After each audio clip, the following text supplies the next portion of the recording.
Assalamualaikum warahmatullahi wabarakatuh. Hamdanillah wa mushollian ala Rasulillah, la haula wala quwata illa billah. Saudara-saudaraku yang dimuliakan Allah, pada kesempatan ini kita coba renungkan salah satu peringatan dari Allah Subhanahu wa taala. Allah berfirman, a'udzubillahi minasyaitonir rajim.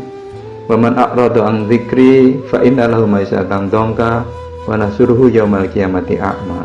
Al-ayat. Barang siapa yang berpaling dari peringatanku, kata Allah, maka baginya adalah kehidupan yang sempit, dan kami akan mengumpulkannya di hari kiamat dalam keadaan buta. Allah mengingatkan pada kita bahwasanya ketika kita berpaling dari peringatan Allah, yaitu Al-Quran, maka yang didapatkan adalah kehidupan yang sempit. Walaupun tampaknya rizkinya banyak, kehidupannya mewah, harta berlimpah, kedudukan, pangkat, kekuasaan, dan sebagainya. Tapi kalau ketika itu dicapai dengan cara-cara yang tidak sesuai dengan Al-Quran, berpaling dari peringatan Allah, menyelisih perintah dan aturan dari Allah, maka sebenarnya yang dia dapat adalah kehidupan yang sempit. Ibnu Abbas ketika ditanya apakah yang dimaksud kehidupan yang sempit, beliau dengan tegas menjelaskan kesengsaraan. Jadi walaupun kelihatannya luarnya, kelihatan tampak luarnya wah seperti itu, tapi sebenarnya yang dia rasakan adalah kesengsaraan. Dia merasa masih kurang dan masih kurang. Kita bisa amati orang-orang yang hidupnya serakah, orang-orang yang hidupnya mendapatkan kekayaan dengan cara mengambil hak orang lain. Kita bisa lihat bahwa mereka tidak tahu malu, merasa malunya hilang. Padahal kalau di dalam Islam, malu ini adalah sebagian dari refleksi dari bagaimana keimanan seseorang. Semakin hilang malunya, maka semakin rendah tingkat keimanannya.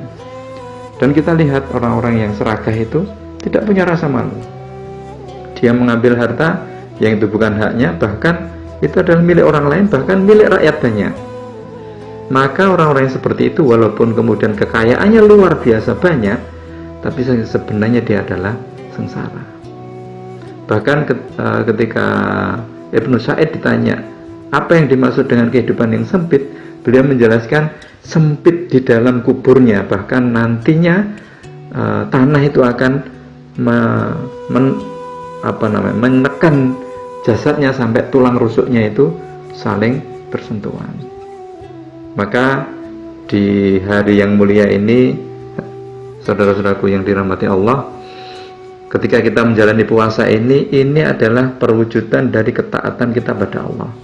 Makanya kemudian Allah akan berikan kepada kita dua kesenangan. Yang pertama adalah ketika nanti kita berbuka, maka insya Allah apapun buka yang kita lakukan, entah itu dengan air putih, dengan 3 biji kurma dan sebagainya, pasti kita akan merasakan lega, senang.